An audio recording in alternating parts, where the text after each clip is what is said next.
Welcome to Pod Save the World. I'm Max Fisher, sitting in for Tommy. I'm Ben Rhodes. Ben, I'm not a big sports guy, so I'm going to hit you with a movie question instead. Yes. Barbie or Oppenheimer?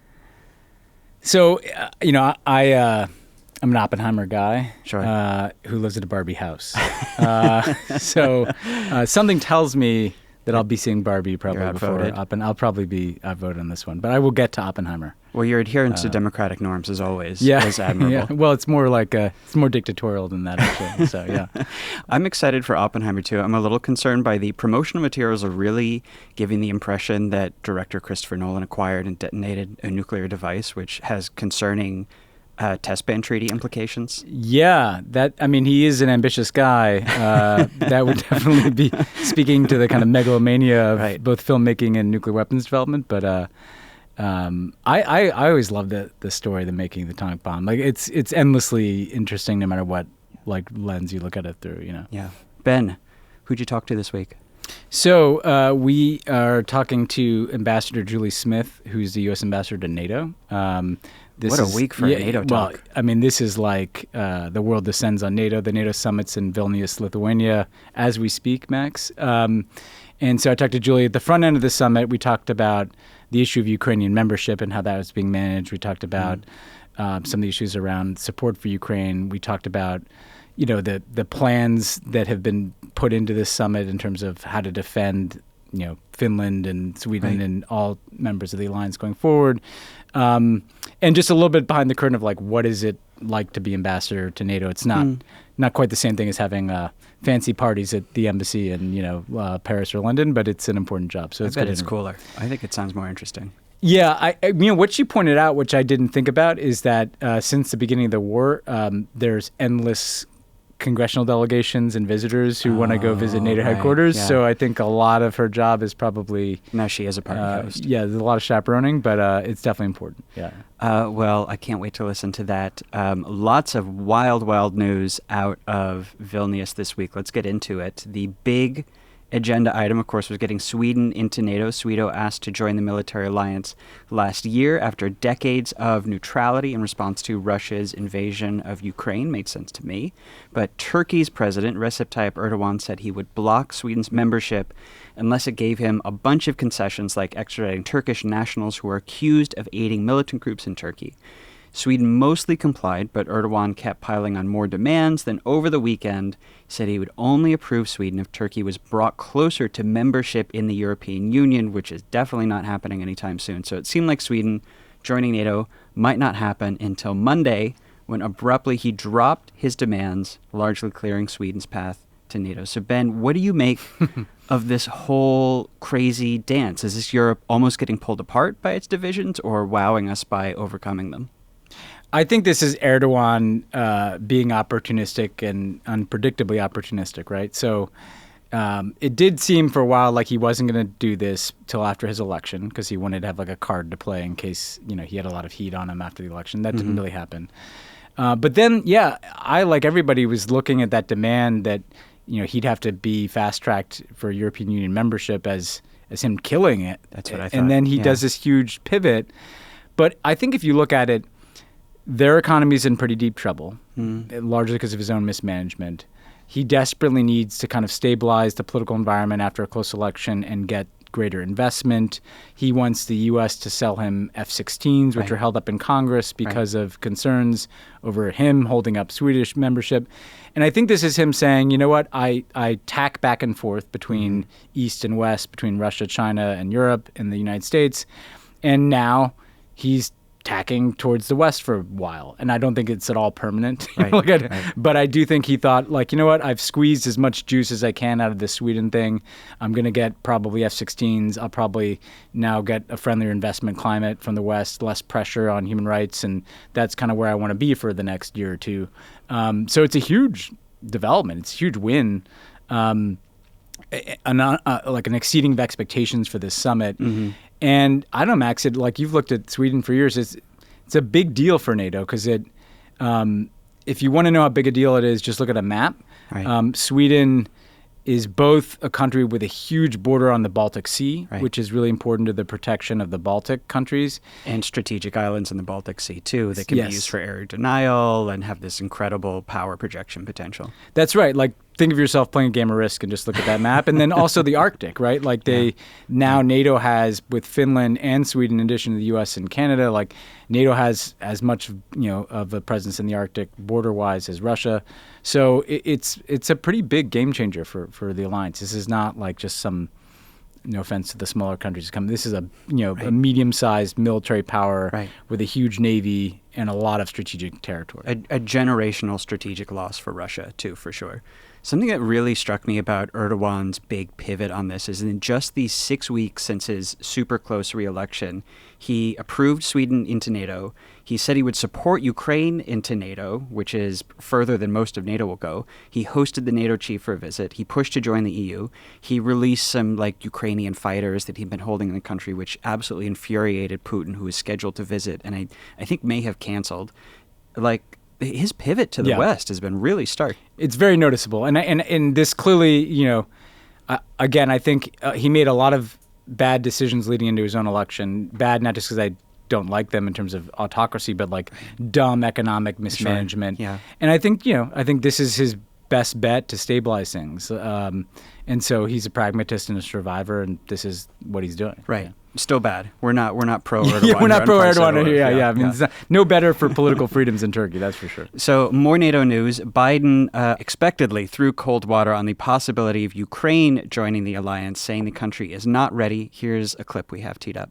I don't think there is unanimity in NATO about whether or not to bring Ukraine into the NATO family now, at this moment, in the middle of a war. But I suspect you and I agree with Biden that there's no real way to bring in Ukraine during the war without triggering a World War III, basically, with Russia. But what do you make of the arguments, which seem to be pretty popular among some of the European security elite, that there should be a pledge to admit Ukraine after the war? First of all, where they landed, which is essentially some formulation where Ukraine will be admitted when certain conditions are met, is actually, and I'm sure someone might dispute this, who wants to elevate this outcome, but is no different than the status quo. Currently, Ukraine has been offered a membership action plan, which means, essentially that when they have a plan that meets a bunch of conditions, they might get in, right? So, I the outcome is actually really no different. I think that it doesn't make sense from my standpoint to be saying, as soon as this war is over, Ukraine is in NATO, or in 5 years, Ukraine is in NATO, precisely because this will be clearly a part of any resolution of the war. Security guarantees for Ukraine are going to be a part of any negotiated settlement, if there is a negotiated settlement. And, most likely that's how this war will end. Right. And whether that security guarantee is the U.S. and a bunch of other individual countries coming together and offering Ukraine security assurances, or whether NATO can collectively get every member state to agree to Ukraine coming in, which, by the way, Joe Biden doesn't even know he can deliver that. So one of the reasons why I think he's being responsible here is it's hard to promise something that you don't know that you can deliver, particularly if it's very much tied to the outcome of this huge thing that's happening, this war.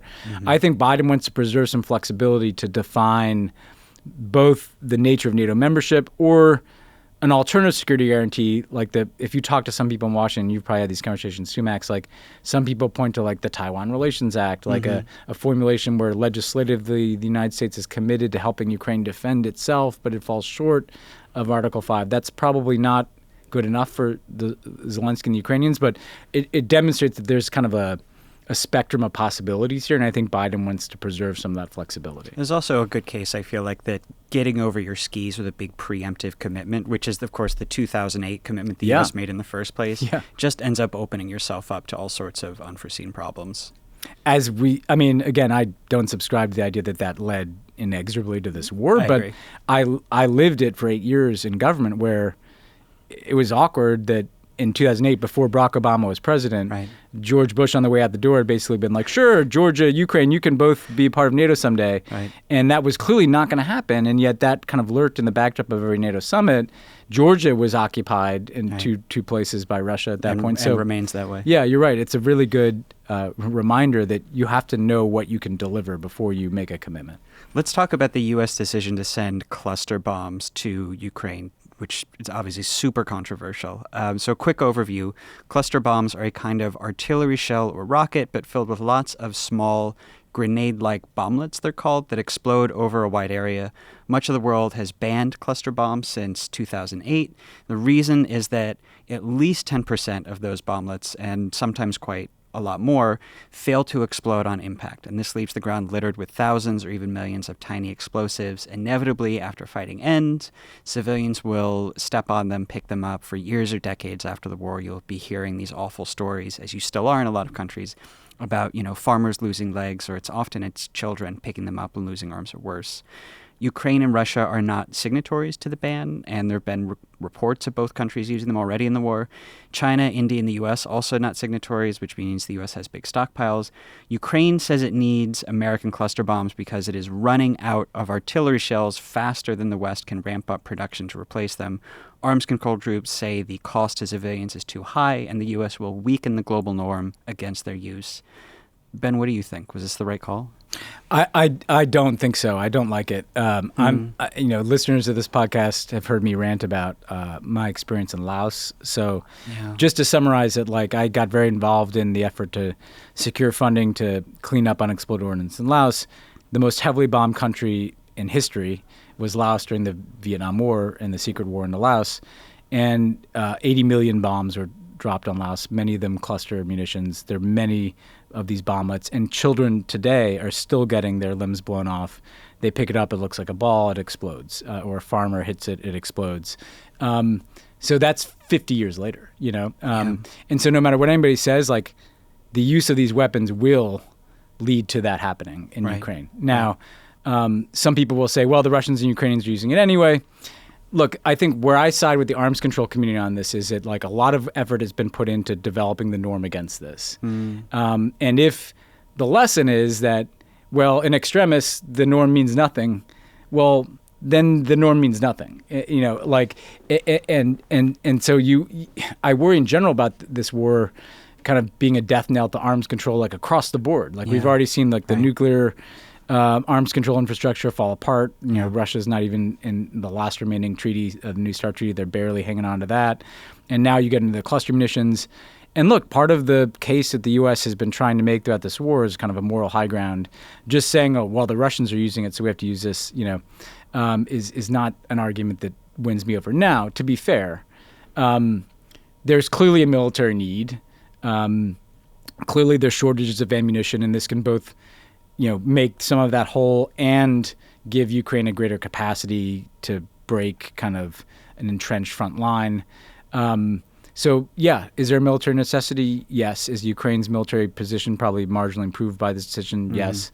I just still don't. I mean, if norms mean anything, you have to fortify them in hard times and not just good ones, Yeah, I think I lean the same way you do. I think if I had to articulate what I thought was the strongest possible argument for sending them, it would be the Ukrainian argument that, look, if we run out of artillery shells and they push through our lines, Russian occupation is far deadlier than the long-term harm from cluster munitions, and let us make that calculation with our own soil and our own country. But the thing that gives me pause is that I don't think we actually know that they are on the verge of running out of artillery shells, and there's been a constant issue in arms transfers and generally where the Ukrainians are pretty far ahead of the West in terms of war aims. Their aims are not just to halt the Russian advance, but to retake every inch of Ukrainian soil, which I completely get as a war aim, but I think that it's valid to ask, is the kind of gamble that you want to take one of a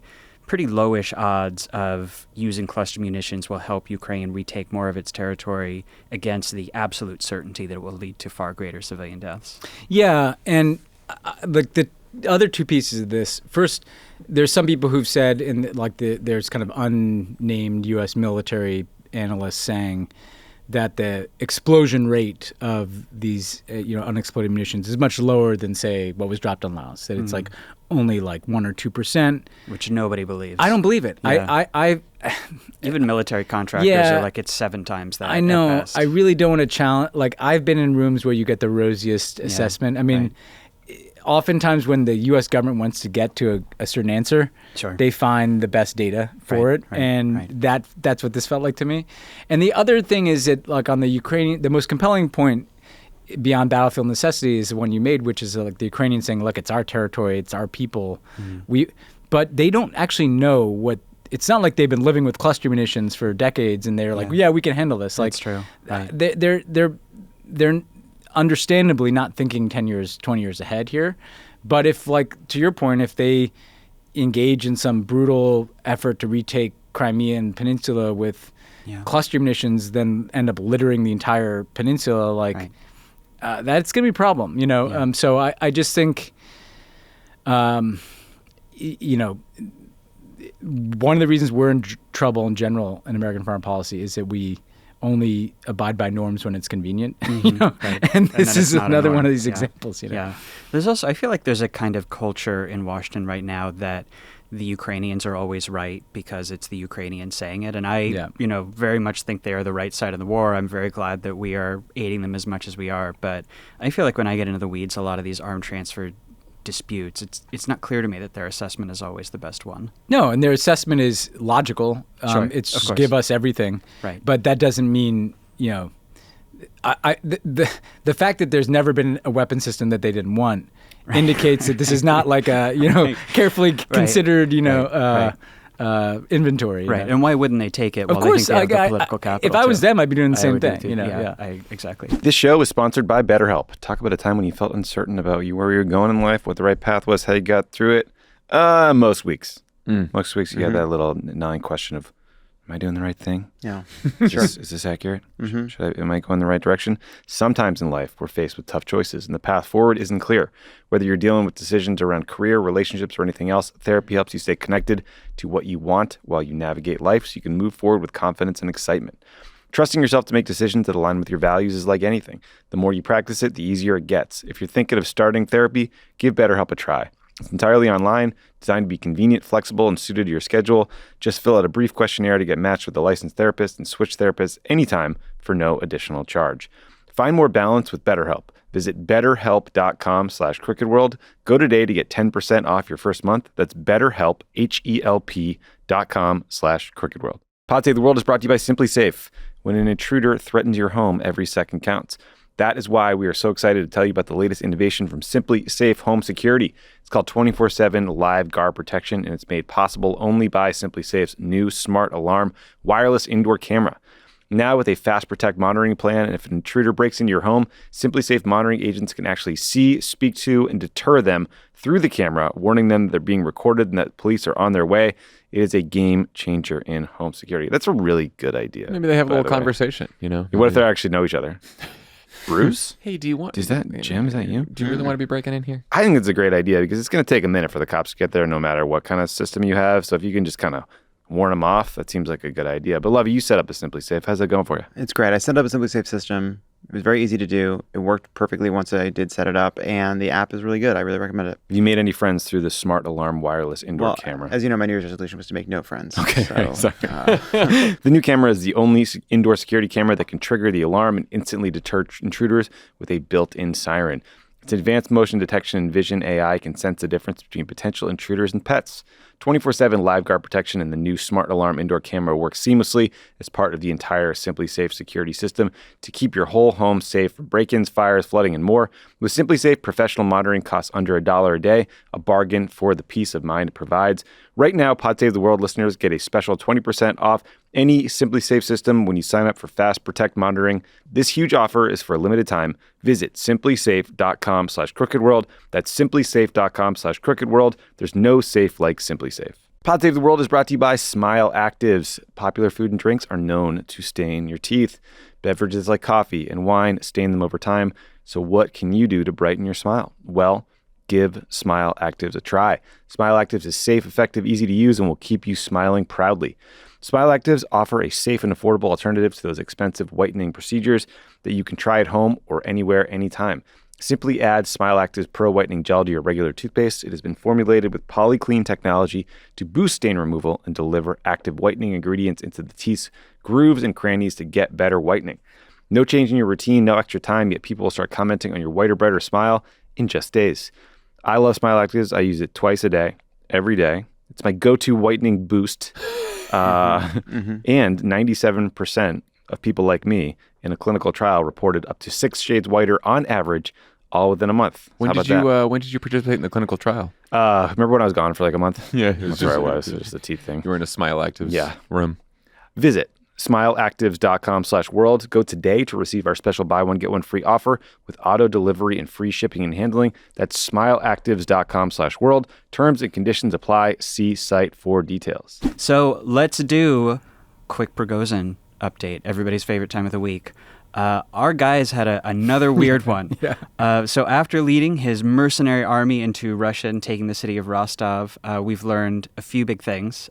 First, a big military camp magically appeared in Belarus where Prigozhin and his Wagner fighters were supposed to be in exile, but the camp is empty, which we know because the Belarusian government weirdly chose to show that to American journalists. And the president of Belarus said that Prigozhin was still in Russia. And a couple days later, the Kremlin said that Putin had met with Prigozhin to discuss the future of Wagner forces, which, of course, are deployed in Ukraine and in several countries in the Middle East and Africa.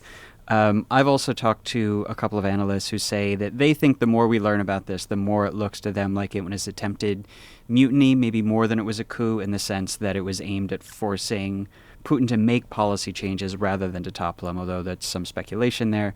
And they also think, and I do find persuasive, that Prigozhin may have had tacit support from elements of the Russian military, which would explain how he walked into 2 major Russian cities and seized them relatively bloodlessly, and why it looks like it was actually FSB paramilitaries rather than Russian regular troops that blocked him from Moscow. So, Ben, what do you make of just the continued Prigozhin circus? I need to preface this, as I think we all should, by saying, like, we don't know exactly what the hell's going on here. Of course. That said, it does seem like he's definitely still in Russia, right? There's just, like these people are tracking his private plane flying around. People are saying they saw him. The Kremlin's putting out readouts of meetings. It does feel to me like, number one, clearly Putin is not doing what he said he was going to do on television, which was this guy's a traitor and he belongs in prison. So it still holds that, like, that was embarrassing for Putin, and he didn't follow up on what he said in threatening this guy. The fact that the way the Kremlin discussed it was like how Wagner is going to continue to be in the fight is like, it seems like a priority for Putin and the Russian, military machine is to not lose these Wagner fighters, right? And what they clearly want is for Wagner to fight under the normal chain of command. Like, they got a little uncomfortable with, this kind of bifurcated system. I can see why. Yeah, well, exactly, right? And so it feels like there's some negotiation happening around, will the Wagner guys fight with the regular forces? Will Prigozhin kind of stay in the tent? Is he going to be paid off? Is he going to be killed? Like, there's a spectrum of things that could still happen to Prigozhin. But this all feels like an effort to try to, continue to hug Wagner into the war effort under a different arrangement than was clearly not working out for anybody before the mutiny. But, like, I have questions, Max. Like, you and I, and Tommy, we had been tracking towards maybe doing, like, a special episode on Wagner globally. Like, I keep wondering about what is Wagner doing in Africa? Like, we mentioned this last week. Who's running like, the mines? Who's running all this stuff? Who's running mines? Who's running private security for certain African leaders? Who's fomenting instability and disinformation campaigns from Mali to Madagascar? Like, there's still, and that may be part of this discussion too. It's just like what. Given the distrust between Prigozhin and the FSB, which would be the other kind of candidate for doing that kind of stuff, like they may actually also be negotiating this global footprint, you know? Right. I'm sure, because they need access to all of this. Prigozhin has a lot of leverage because he has the keys to all that stuff. If they just, push him down an elevator shaft, it all disappears. Yeah. I feel like something that I'm always being reminded of Russia is that we think of Putin as the kind of like all-powerful dictator pulling all the strings, in charge of everything. So if Prigozhin displeases him, then he'll disappear in a puff of smoke. But at the end of the day, he's just a guy in a suit.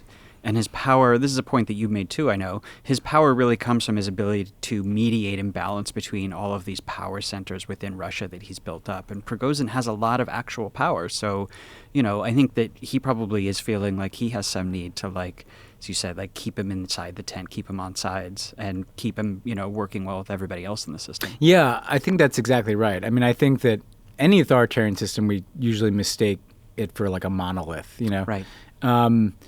And Putin in particular has got so kind of pumped up, over the course of the last decade in kind of the Western press into this kind of all-powerful one-man, one-rule guy. Mm-hmm. And yeah, like he's clearly the most powerful guy in Russia, but like there are people with independent sources of power, you know.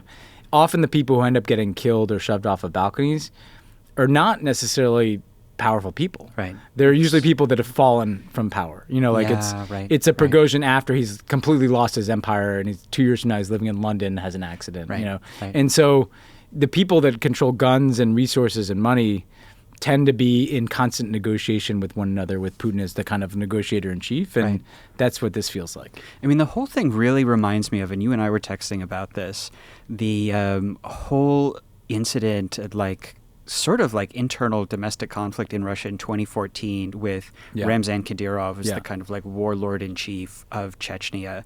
And Kadyrov was like really bucking Putin, not to the same extent as marching on Moscow, but he had these troops who were like paramilitary guys who were raiding Russian businesses. He was defying the FSB and I think actually opened fire on FSB troops at one point. And then all of a sudden, Putin disappeared for a couple of weeks. Everybody thought maybe there was a coup, but then he reappeared, and all of a sudden, Kadyrov, instead of being pushed out a window, is back on side, and now is Putin loyalist number one. So anything could happen, but I would not be shocked if Prigozhin actually was more loyal and more inside the tent than ever as a result of this. It's possible, yeah. And one, it's interesting you might make that point about the FSB. Like, I think another point we should make is that we hear FSB and just think, okay, the Russian version of the CIA. Right. The CIA, for all of its warts over the years, is not the FSB, because the FSB also runs like a business empire, right? Like the KGB, when it collapsed, just like bought, like kind of took over a bunch of business interests. And so there are guys like fighting over just control of natural resources or businesses. And so it's not even like there's one normal intelligence service. They're all kind of in some grift, I think the one takeaway, the reason I still think this has been really bad for Putin, even if Prigozhin, returns to being a loyalist. Definitely not good for Putin. I'm with you there. Is because his argument, which we've articulated on the podcast before, is like that time is on his side. Right. That the more time goes on, the West will become divided. The West is more dysfunctional. Ukraine will be weakened. And this is the first indication that actually, time might not be Putin's friend. Like it may open up risks for further mutinies or for further infighting. And so that's an important lesson here that the idea of time being Putin's friend, which he, begun to beat into even people like me, well, now that's called into question. Right. So let's talk about the big news from Europe. European politics had, I think quietly, a super seismic shift this week. Yeah. I know you and I are both really excited to get into this. So Mark Rutte, the Dutch prime minister since... Says a lot about us. The Dutch political crisis is the thing we were most fired up to talk about today. I shot out of bed at 5 a.m. this morning. Mark Rutte, the Dutch prime minister since 2010, resigned on Friday. His governing coalition collapsed over disagreements on immigration policy, which is why he's stepping down. And this feels, I think, like a very big deal to me because Rutte has always embodied how a lot of the European political establishment, especially the center-right, responded to the rise of the far right over immigration backlash in the mid-2010s.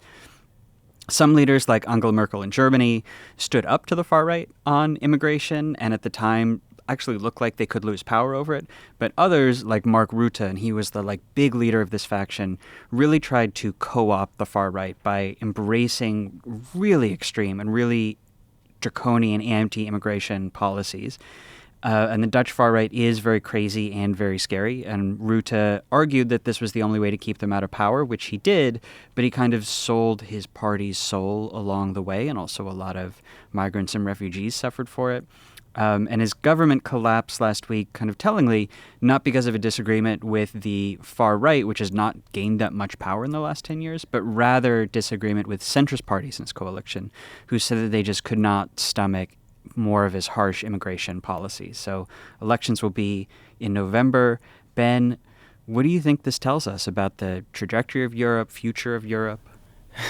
So and just to be specific, right? Like, I think the policy was that he was insisting that the children of refugees, if you're a child outside of the Netherlands, you couldn't be reunited with your refugee parents, even if they had status in the Netherlands for like 2 years, which was kind of just cruel. Like, right. Who are we even pretending to help? Yeah, and so there's a few things that this says to me, because you're right. Rutte is like a consummate survivor. He's somehow made it through like 13 years in Dutch politics, which is a lot of coalition building, and he's a very capable, smart center-right politician.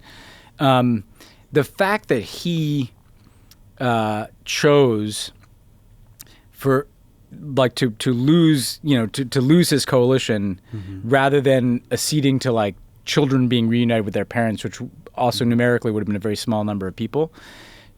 This is a guy who's a weather vane who's telling us that his read, I'm not saying it's right, but his read on Dutch politics, and it's a pretty good laboratory for European politics generally, is that people are just want an absolute hard line on immigration, and that I would rather piss off and lose my centrist allies and collapse my coalition than pick this fight with the far right.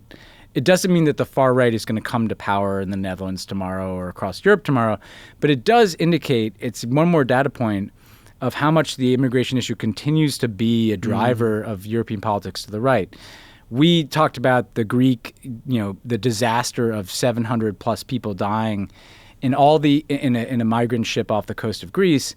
All the kind of, subsequent reporting kind of indicates that the Greek Coast Guard at minimum was negligent in this case. Right. Do you see any uproar? In the Greek election, we saw a movement further to the right, which we talked about last week, right? So that's in Greece.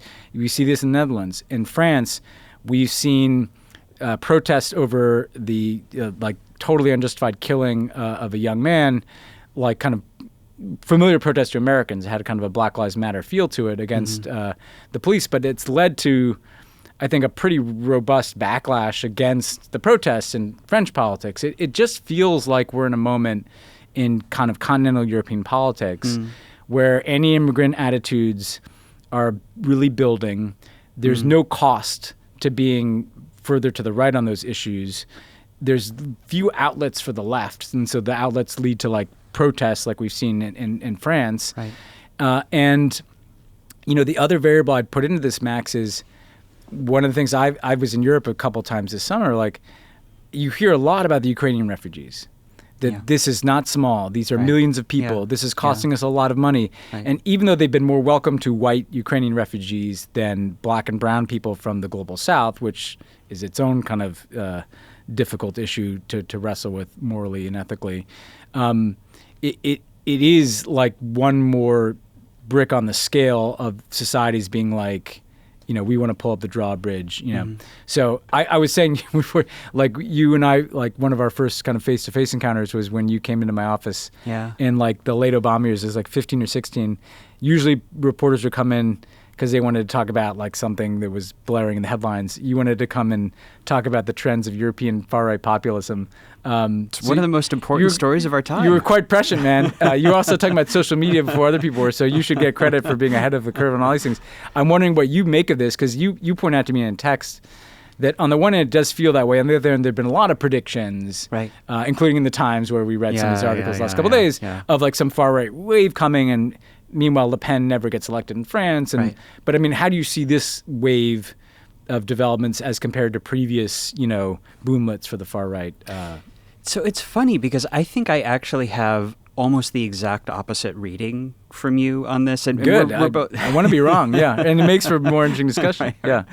Yeah. I mean, I read it as first in the Netherlands specifically, and then like what it means. Like in the Netherlands specifically, I read it as like Rutte kind of knowing that his brand as the like center right guy who went to the far right was kind of toxic now, because I think he retired too. Yeah. Like I think he said he's out of politics. Yeah. So I mean, my read was that he knows that if not his party, then his stamp on the party is not something that the political system will accept anymore. And, you know, the far right in the Netherlands has been completely stalled out for the last 10 years. And this is like... It's hit like a ceiling. Right. Geert Wilders is like, 10% kind of with guy. like 15%. Yeah. And the thing is, if you look across Europe, for the most part, every far-right party hit a ceiling of 15% somewhere around 2015, 2016, with a couple of exceptions. Like in Sweden, they bopped up to, I think, 17%. They mostly stayed there. So I think it kind of looked for a few years like... And I think, honestly, like the American media played into this. Anytime a far-right party gained some seats or came in third in an election, it would be, blared on the front pages. The far-right is taking over. They're winning everything. And they did advance in the aggregate in Europe, like 2014, 15, 16, and like very rapidly. It was very scary and had a lot of major policy implications, like in the Netherlands or Poland or Hungary where they took power. But the thing is, if you actually like talk to people who are tracking the data continental-wide, the far-right has had like a catastrophic last few years. In 2018, they lost seats. 2019, they lost seats. 2020, they lost seats. In 2021, all 4 years in a row, they, in the aggregate across Europe, were losing their foothold. They were losing popularity. And like, again, there were some places where they were gaining. But I think that you really started to see, like, once the arrivals dropped in the EU, which peaked in 2015, 2016, the backlash sort of faded. And also people saw what it was like to have the far right, even if not in knocking power. On the door, knocking on the door, right. And it was scary. And you're right that Marine Le Pen does continue to gain seats in the French parliament, which is scary. There are places where it's advancing, but I feel like if you look at the numbers, you just see this consistent story of they get up to like 1 in 6, 1 in 7 support, and then they just stay there, which is really bad, to be clear. Yeah. I guess my fear, that's really well taken. I guess my fear is a little different. I don't necessarily see like a succession of far-right parties taking over Western Europe, but what I do see is the far-right setting the terms of politics, to some extent. Right. Which is what Rutte represented. Yeah. And if you look at if you look at the map, right, Greece pretty far right now, in addition to Hungary and Poland. Slovakia, you have a progressive leader who's not running again, and the far-right party, or like certainly the right-wing party, somewhat ascendant. The Balkans you got some real issues with Russian interference and nationalist leaders. Yeah. So you have some real problems. Then you have like, in Italy where someone has kind of moderated, like, she's not like as far right as like the Mussolini cautionary notes were, but like this is a pretty far right of center government in Italy. In France, you have a Macron who came up as a centrist and is kind of generally looked more over his right shoulder than his left. So I guess it's interesting. You're right to kind of throw some cold water on like the far right alarmism, and yet it's still not clear to me what the center to left future is, right? Like there's Olaf Scholz, very just shade to the left of center. Right. There's some Green parties that have made some inroads, but they haven't taken control. Social Democrats have had some hard luck in the Nordic countries even recently. So like, to me, it might be less like a far right wave and more like a just gradual pulling of European politics to the center right in ways that are probably not going to solve problems either. And so like, I don't really know where that goes. I think France will be the bellwether. I think, who follows Macron in a couple of years will obviously be a huge issue. Le Pen has consistently not been able to get even close to a majority, so I'm not sure it's going to be her, but their political parties there's just like a vacuum out there in Europe. It's hard. Well, where do you think it's France going? Especially. I mean, I think that France to me kind of reads as its own thing because all their political parties disintegrated a few years ago, basically. But they also have our first past the post electoral system, which is just like the worst possible system you could have. Right. Yeah. So they have, in Germany, you can have like the far right gains a little bit, the center right gains a little bit, but because it's a proportional system with a bunch of parties, they work out a nice governing coalition and everything is fine. But in France, because it's this winner-take-all system, they have a presidential election. Someone gets 2% more and they're the crazier candidate, and then we end up with a nut job in charge of Europe's second largest economy.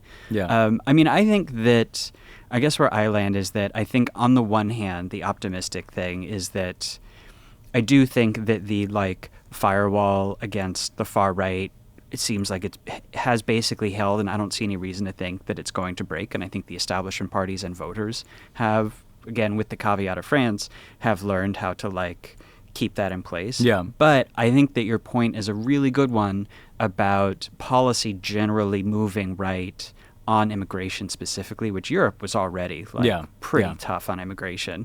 And the fact that like there can be a boat with dozens of people on it that sinks and nobody in Europe blinks, because of course that's been official policy for years, is they want to encourage these kinds of things because they think that that is a deterrent to people trying to cross. And I mean, Europe's immigration policy, I know as an American, I don't have a lot of ground to stand on, but it's really bad. And that seems to be part of what the European establishment has set on is, okay, we're going to keep out the extremists and the far right by adopting the most draconian policies, the most extreme policies that we have to keep arrivals, quote unquote, under control. It's on that issue that you know, that's just going to be a source of tension for many years because it's not going to, the migration's not going to stop, particularly climate change.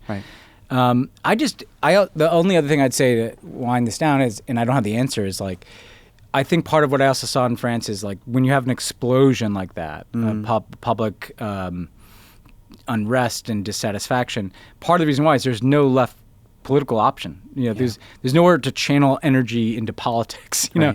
And one of the things that social democratic parties and green parties and just left parties in general need to do in Europe is present themselves as like a vehicle for that kind of political expression, right? Because right now it just feels like there are these far right parties and then there are these careful centrist politicians who like generally tack right on a bunch of stuff. There's some social democrats who get to power when they, you know, are taking advantage of economic issues or it's their kind of turn. But there's not like a coherent, it's not unlike the United States, to be honest. There's not a coherent like 10-year plan for the left here, you know? So that we'll do that. Maybe that's a special episode. Okay, so let's talk about the violence in the West Bank town of Jenin last week. Israeli forces about a week and a half ago launched a major raid in the Palestinian refugee camp in Jenin, including airstrikes and bulldozers. 12 Palestinians and 1 Israeli were killed, and thousands of Palestinian civilians fled what they called 2 days of terror that left homes in rubble. Israel described as an operation to clear out militants and weapons. Jenin has a lot of significance in the conflict. In 1948, many Palestinians who fled or were expelled from their homes in what is now Israel as a result of Israel's creation ended up in the Jenin refugee camp. A number of grassroots resistance groups have arisen there. Some of those groups claimed 9 of the 12 Palestinians who died in last week's raids as their fighters. And about a year ago, an American journalist, Shireen Abu Akleh, was killed by Israeli forces while she was covering another Israeli military raid of the Jenin refugee camp. Ben, what do you think this latest violence tells us about the long-term trajectory of the conflict, or where it is now? Nothing good. I mean, like in terms of new things it tells us, in addition to what we've talked about on this podcast before, one is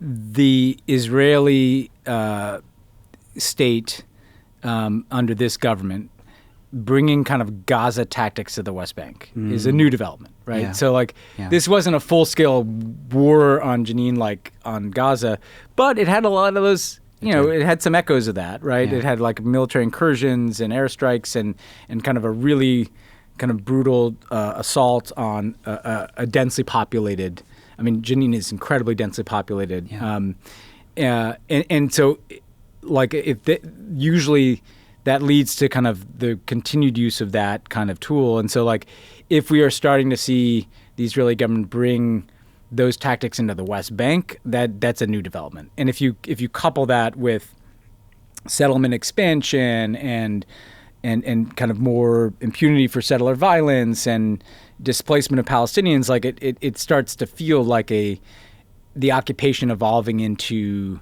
something that is more aggressive in terms of treatment and displacement of Palestinians.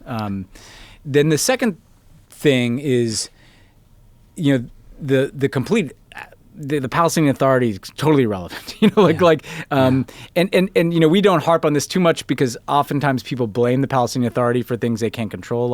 Sure. But it is the case that this 87-year-old, Mahmoud Abbas, has long since ceased to be a relevant figure to young Palestinians. He's not delivering anything. Right.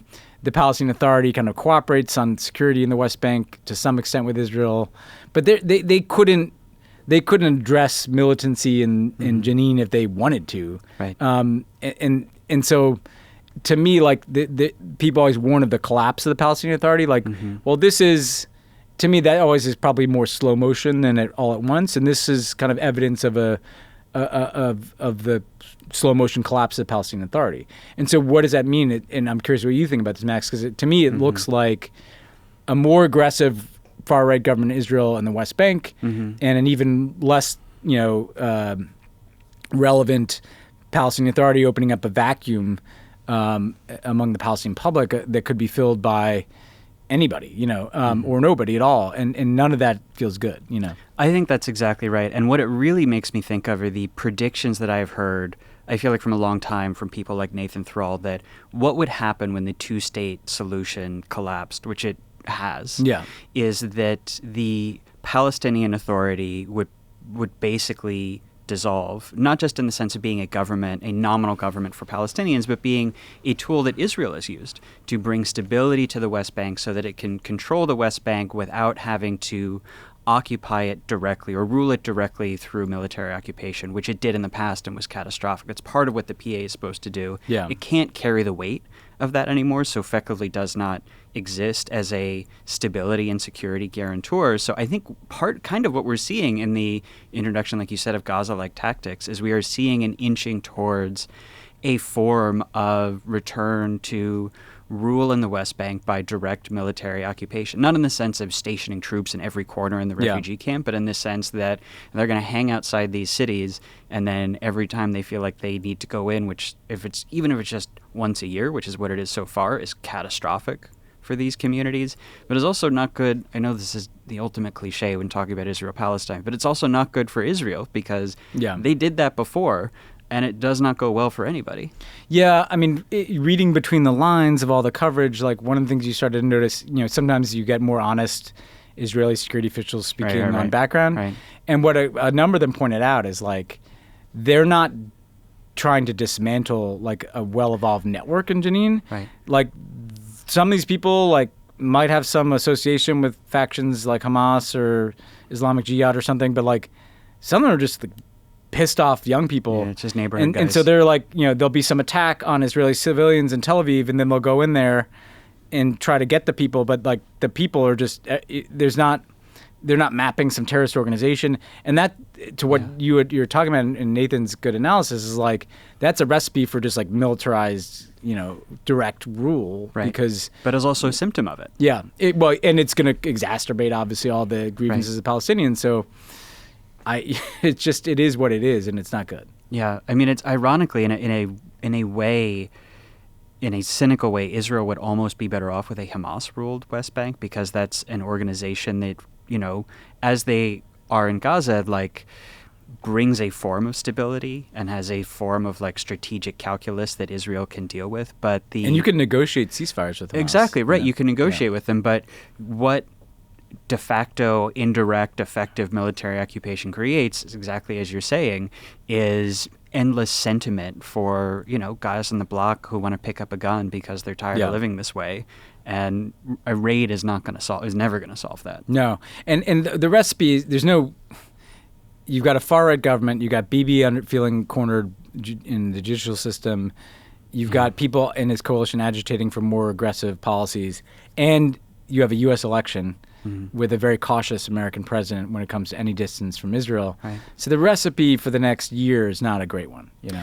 You know, that actually makes me think of something, that so many of the people in the Israeli cabinet who are agitating for full direct occupation or annexation or de facto annexation of the West Bank, they're actually pretty young. Yeah. And they probably don't remember what that era was like before the Oslo Accords, before the PA. So they actually have no idea what they're asking for, what they're ordering up, which, as if it was not catastrophic enough, seems like an even bigger powder keg. Yeah, no, that's right. And it's all just idealistic for them. So speaking of Biden, he had some harsh words, at least. It's words or something, for Benjamin Netanyahu. He said that he would not invite Netanyahu to the White House and called his government one of the most extreme he's seen in Israel. We have a clip, so let's listen to that. So it's not all Israel now in the West Bank, all Israel's problem, but they are part of the problem, and particularly those individuals in the cabinet who say they have no right to we can settle anywhere we want, they have no right to be here, etc. Ben, does this change Netanyahu's calculus, nudge him in the right direction at all, do you think, or is it too little too late? I don't think so. I think for Joe Biden, that's gone pretty far. You know, Sure, right. It's progress. I think it is a bit of a message that it's not just total politics as usual, where we just pretend like what we're seeing isn't happening. There's nothing behind it, though. There's no like conditionality of assistance or diplomatic support. The U.S. is still very actively involved in a negotiation with Saudi Arabia for a normalization deal with Israel, in which the U.S. would make all the concessions to help Israel. So, like, it's a rhetorical step, and to be critical of Obama often took rhetorical steps without those kinds of substantive steps too. So I know what I speak. I do think it's setting up. I just think that particularly within the Democratic Party, at some point in the next 3 years, there's going to be a real debate about this, and probably not before the next election. But it just feels like it's going to get harder and harder to pretend like we're not seeing what we're seeing. And if even Joe Biden is saying that I can't do business as usual and just have Bibi Netanyahu smiling next to me in the Oval Office, that really is a change. It does seem telling that even the Democratic Party old guard can't stomach. They just can't supporting this government anymore. Yeah. I agree that it feels like, and I think everybody in the party basically knows that the reckoning over Israel policy is coming, and this feels like everything the Biden administration does feels like a tacit acknowledgement of that, even if it's just we're not going to, what's the point of carrying this guy's water? But I do wonder if it's too late for that. I mean, we talked about this before. I think it may very well be. Yeah. But I guess it's still worth taking the right position, because it's going to still going to happen. Position. I mean, this is still, these issues are not finished, right? Right. Yeah, that's true. Yeah. Okay. Well, let's end on some good news before we get to the interview, or good-ish, potentially goodish news, which is it's what we aim for here. Yes. After a couple really rough years of rising tensions between the U.S. and China, there are some hints of maybe a possible thaw. Treasury Secretary Janet Yellen visited last week. No big agreements or take-homes, but it was congenial-ish, at least, which is something. And after the trip, John Kerry, the climate czar, announced that he would go to China, which I believe is going to happen this coming weekend. So how are you feeling about U.S.-China after this week? Well, I always thought the most dangerous and disturbing thing kind of over the last year was this vacuum opened up where we weren't even really talking at any level. Yeah, and that's agreed. Just... And after a pandemic period where there wasn't a lot of talking just for obvious reasons. And so just kind of routinizing, Blinken was there, then Yellen was there, then John Kerry's going, at least it feels like there's lines of communication, so that it's like there's a floor underneath the relationship. Yeah. And that may seem like just diplomatic, but no, it creates work, right? You work into the meeting and then out of the meeting, and then the officials follow up on certain things, and instead of just kind of escalating countermeasures, you try to hit the pause button on some of that stuff, right? So talking is good. I did think that. And Kerry going is important because everybody who looks at this relationship has always thought that the one issue where we should be working together is climate. And where both sides want to work together. Where both sides want to work together, both sides have an interest in working together, the rest of the world wants us to work together. So if John Kerry can get anywhere that is better than where we've been on climate, then that's a good thing, right? Because you can't solve climate crisis without the two biggest emitters sitting down and working together. The Yellen, choreography was interesting because she opened with some pretty harsh complaints about Chinese treatment of American businesses and some of the kind of onerous, heavy hand of the Chinese state on foreign firms operating in China. So she kind of registered that, but then kind of pivoted to but we need to work together and we need to address kind of global economic issues. So I think that's probably meant to kind of chill out markets that were nervous about this, right? And kind of resume a sense that the U.S. and China are not like they're both a member of the global economy, Right. But at the same time, the Chinese recently announced potentially some pretty far-reaching restrictions on chips coming in the United States in reprisal for the United States having all these controls on technology flowing into China. We'll see if that continues to escalate, the decoupling, the kind of split in supply chains between our two countries. So altogether, I think it's positive and it's good that we're talking. But structurally, it's not like they resolved something like that. They just kind of agreed we should at least be talking to each other. Right. It does seem like the main sources of the collapse in relations over the last years are still there, where the U.S. tech sanctions, China's increasingly hostile stance towards Taiwan. Hostile doesn't even capture actually. Yeah. Existential. Right, existential threat to Taiwan. And just generally the zero-sum security view that both countries seem to take to one another and to Asia. But I agree that talking at all is, I think, not just as a it's a nice step. I think it's actually really valuable for the signal it sends to domestic audiences in both the U.S. and China to say hey, we are now focused on working together instead of being angry at each other. I think that's really meaningful.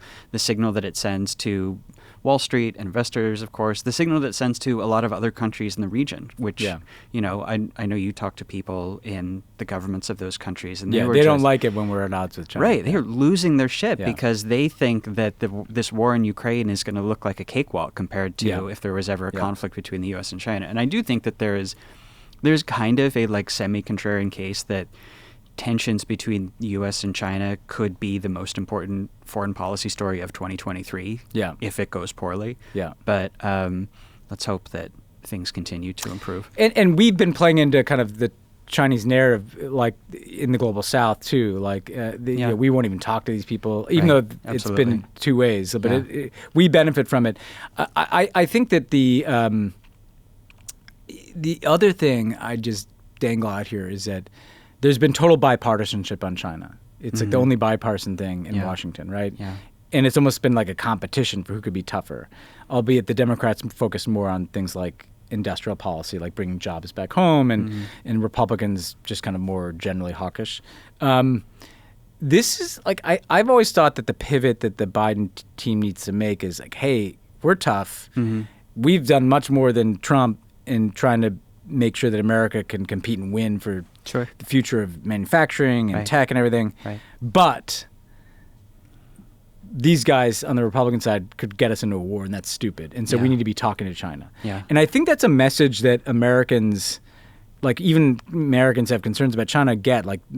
I don't think Americans want a war with China. And so I think they need to start to message, we need to be talking to these people as much as we can, even as we're trying to outcompete the hell out of them and stand up for our values, because if we follow the logic of some of these far right voices in our own country, that risks a war. And so I'm curious if this evolves in that direction. And I think Americans don't know how bad things got between the U.S. and China because of that bipartisan consensus. Yeah. Because there are so many people setting the conversation in Washington who wanted things to get bad or thought this is great. Yeah. That I think people weren't getting the message that a lot of the rest of the world has been really freaked out by it. Yeah.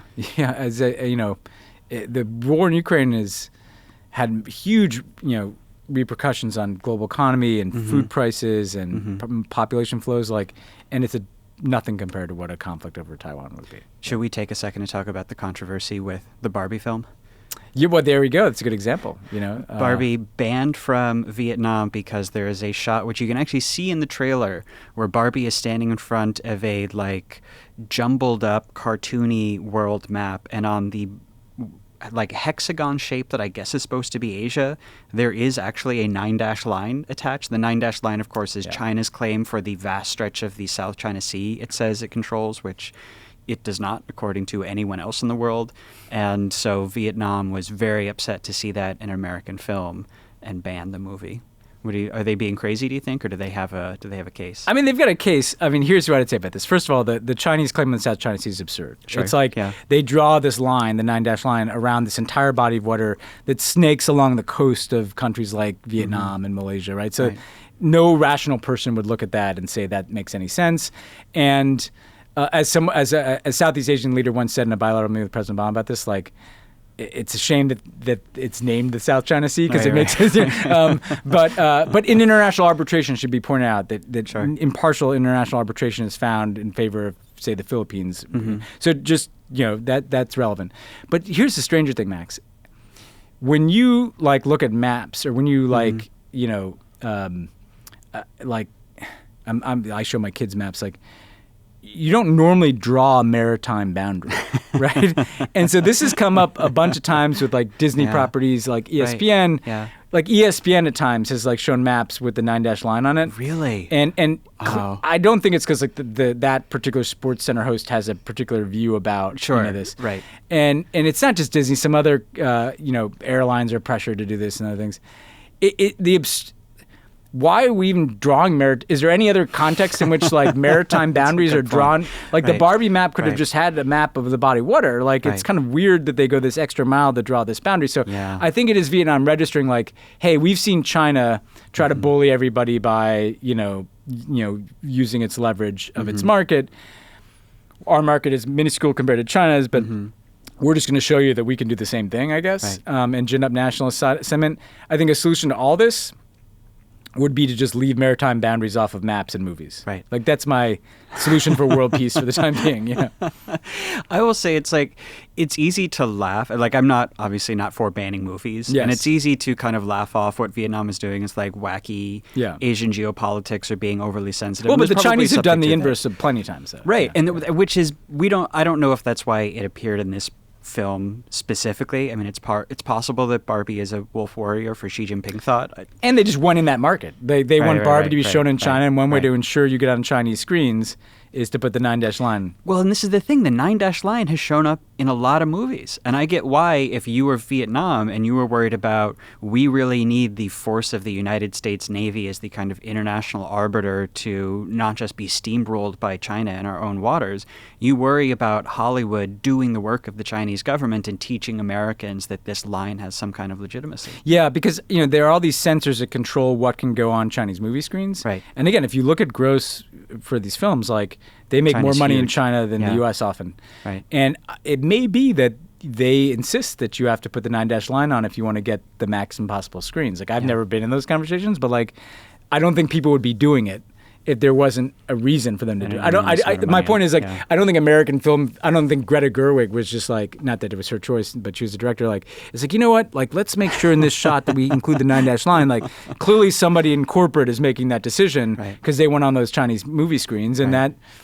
Yeah, Vietnam is just trying to make sure that gets attention. The same way that Taiwan freaked out when the Taiwanese emblem was removed from the Top Gun flight jacket and Top Gun Maverick. So these people are pushing back in their own way. I'm very, very interested to see if in Oppenheimer he references the 9-dash line at some point. That'd be a tell.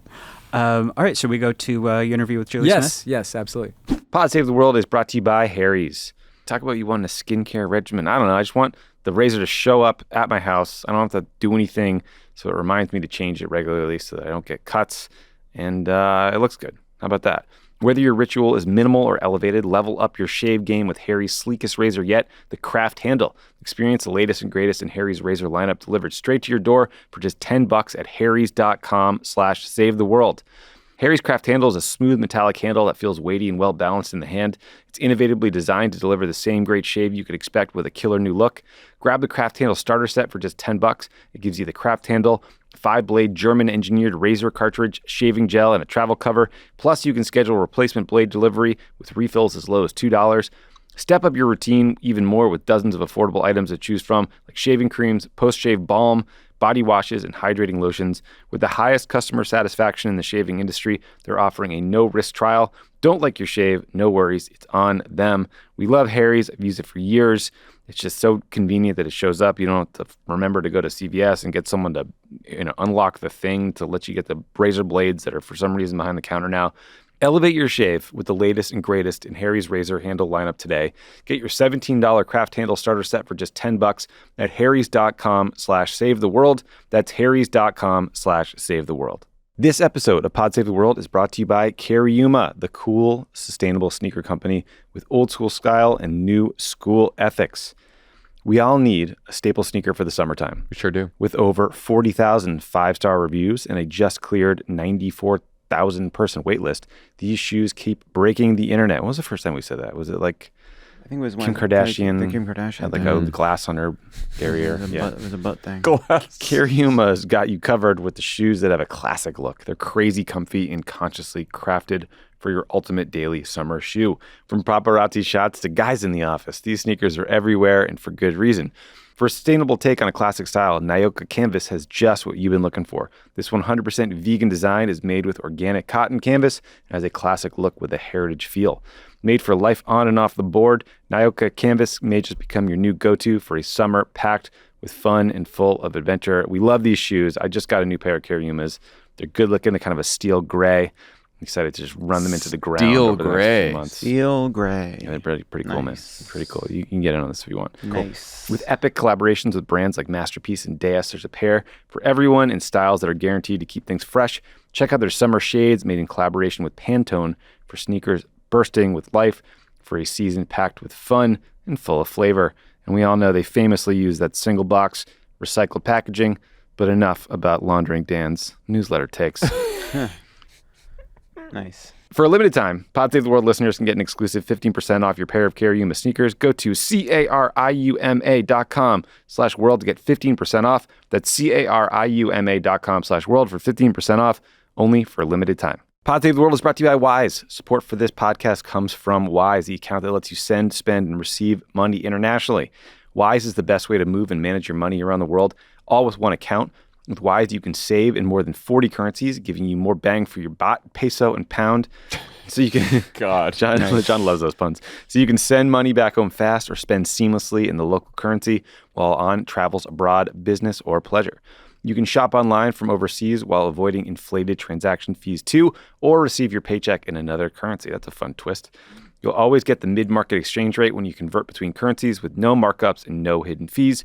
Whatever's on the horizon, it's one account built for your international life. Join 15 million people and businesses already saving and see what Wise could do for you by downloading the app or visiting wise.com/crookedworld. That's wise.com/crookedworld. I'm very pleased to be joined by the U.S. Ambassador to NATO, Ambassador Julianne Smith, a former, longtime official for Joe Biden. She was a Deputy National Security Advisor for Joe Biden in the Obama years, and just one of the leading experts on Europe and transatlantic security in the world today. So thanks so much for joining us, Ambassador.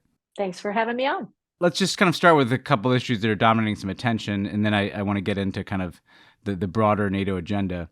Obviously, a lot of focus on Ukraine and its status, and the kind of basic reports are, that while there's a lot of passion for Ukrainian membership on a shorter term timeline, kind of the closer you get to the Russian border to like where you are in Lithuania, the U.S. and Germany and other larger countries are obviously wanting to run a normal process where Ukraine has to meet the alliance standards and frankly that recognizes that NATO membership in the midst of a conflict is not practical. What is success from your standpoint? You always think about success coming into these summits. What is success for the United States perspective in terms of the message that is conveyed about potential Ukrainian membership in Vilnius? Yeah, sure. In terms of success, it's pretty simple at the top.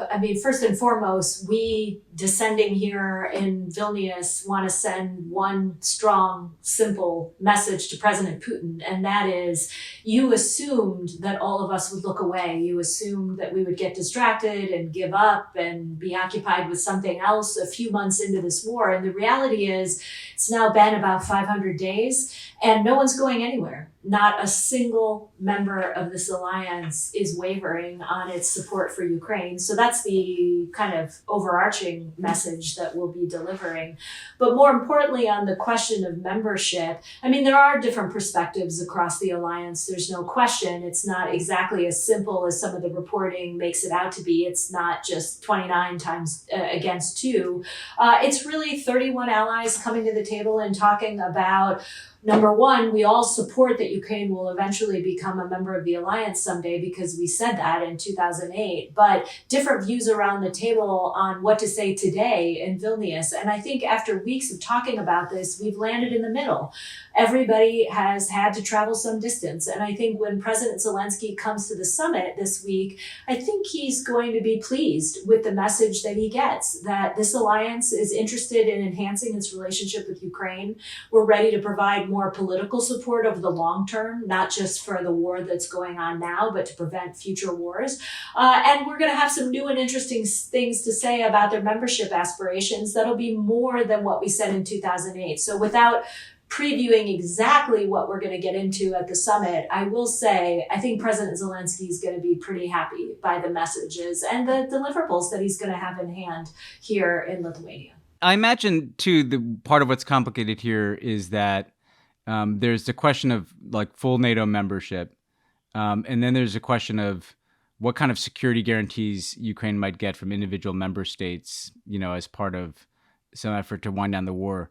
On the full NATO membership, could you describe to people who may see things like Ukraine has to meet certain standards and has to undertake certain reforms, and those are actually never indicated what those are? I mean, it may be obvious to some people, okay, you can't really have full NATO membership that triggers collective defense while Ukraine is in a war. That's something I think people can understand. But what does NATO mean? What do countries mean when they talk about undertaking the necessary reforms and measures to become capable of joining the alliance? Yeah, I mean, you hit on the big one, and that is nobody across the alliance, not a single ally, is talking about issuing an invitation today. And in fact, President Zelensky himself has noted that that wouldn't necessarily be in the cards because we don't extend membership while a war is raging on your territory. But above and beyond that, let's say there wasn't a war in Ukraine right now, and we were talking about some of the reforms they would have to undertake.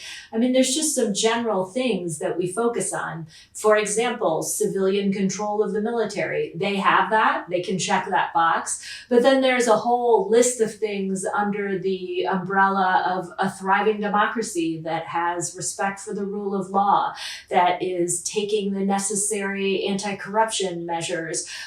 There are things that the Ukrainians have been working on. They've made tremendous progress since 2008. And what we're going to do here in Vilnius is we're going to applaud all that good work. But we're also going to acknowledge, just as the Ukrainians themselves do, that there's more work to do, that they will have to take some additional steps as they move towards membership. And we'll get into that. And there's a program, not to get too nerdy here, but there's a whole annual national program, the ANP it's called, inside NATO, that will help them map the steps that will have to continue to be pursued before membership is on the table. So we're all for nerding out a little bit here. That's a good thing about a podcast. Okay, great. And, good. So in that, guys, I mean, my memory of these summits, right, is there's always the things dominating on the front burner, and the war in Ukraine is much bigger than anything that I experienced in 8 years. But then there's also always an alliance agenda, of capabilities and alliance management that is kind of comes above the surface of the water for summits. What in your view is standing out in that regard? Like I noticed, there's been long discussion of the need to have war planning for the defense of every ally, and I know that features at this summit. What is standing out to you? Separate from just the war, I know everything connects to that, in terms of what is coming out of the work plan into Vilnius.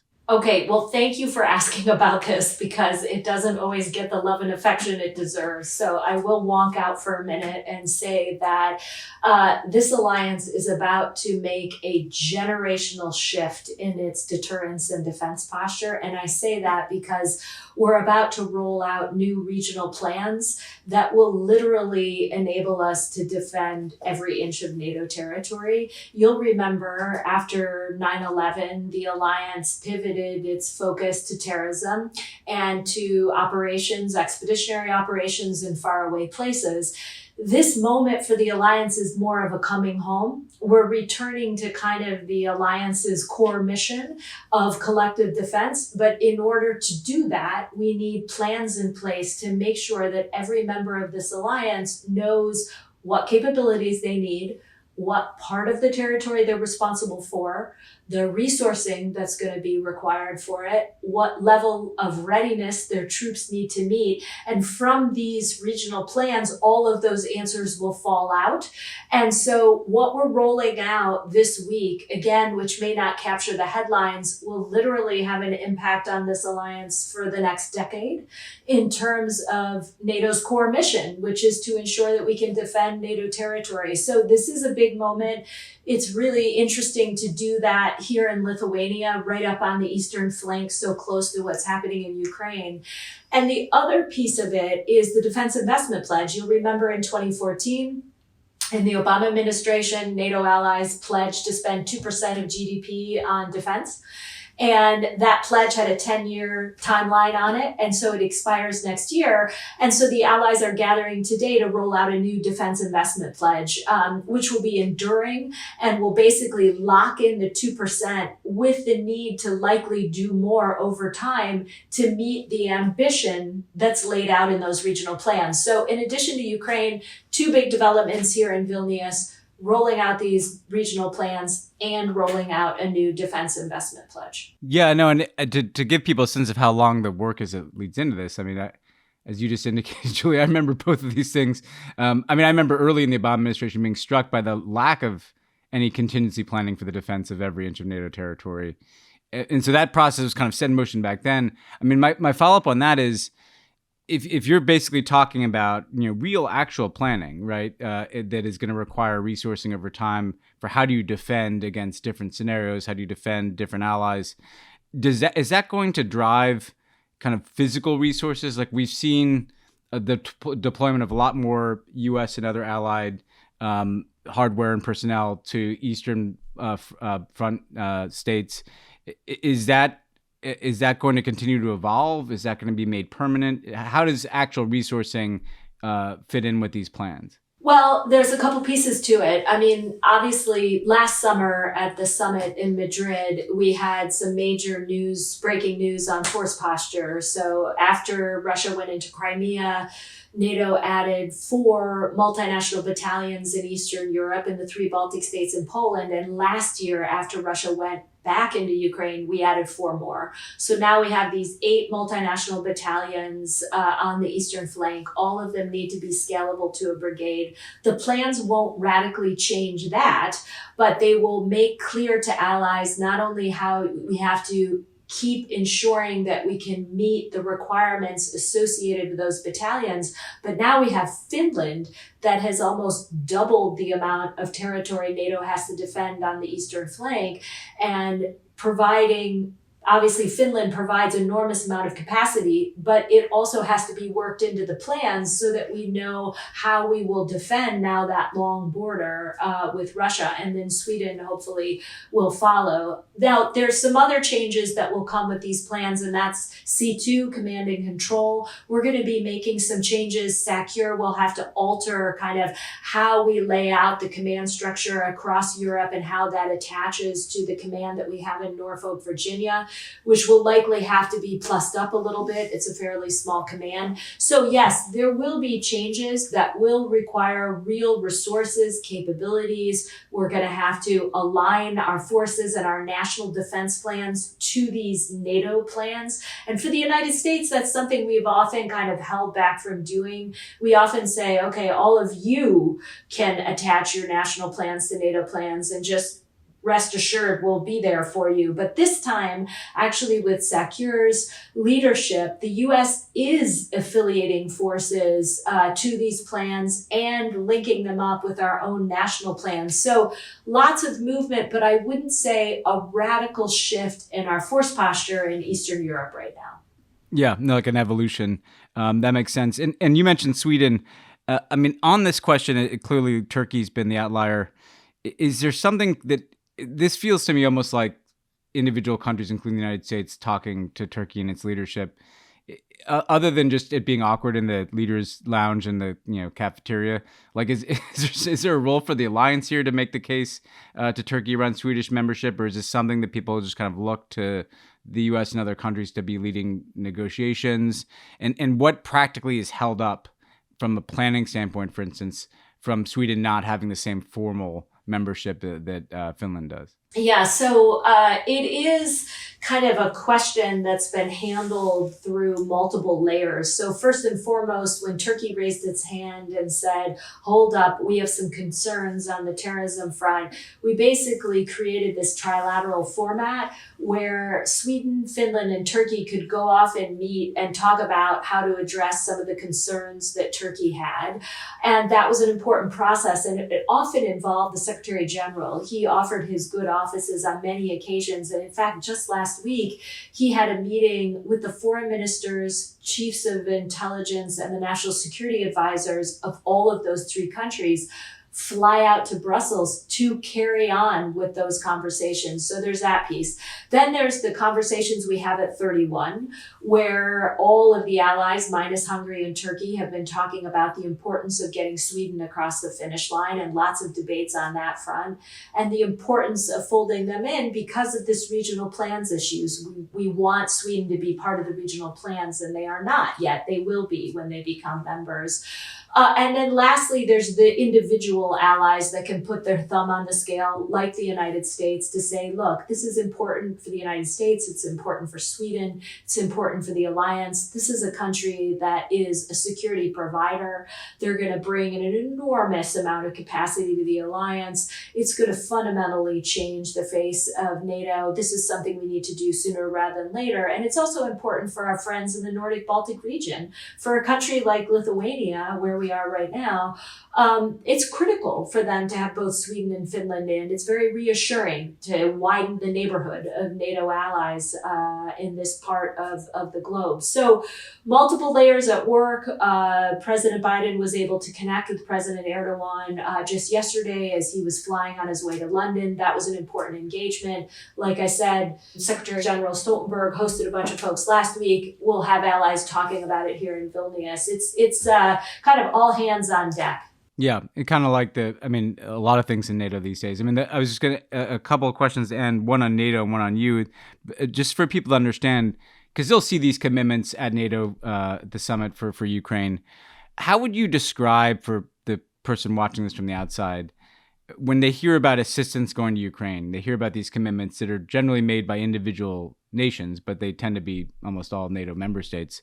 What is the role of NATO versus those individual nations? Like, how should someone think about, is NATO delivering equipment into Ukraine, or how do you describe to a normal person who doesn't follow this super closely what that division of labor is and what the alliance's role is in providing that assistance? Yeah, so obviously we took a decision the day that the war started, probably before it started, that NATO would not be a party to the conflict. We did not want NATO to get directly involved.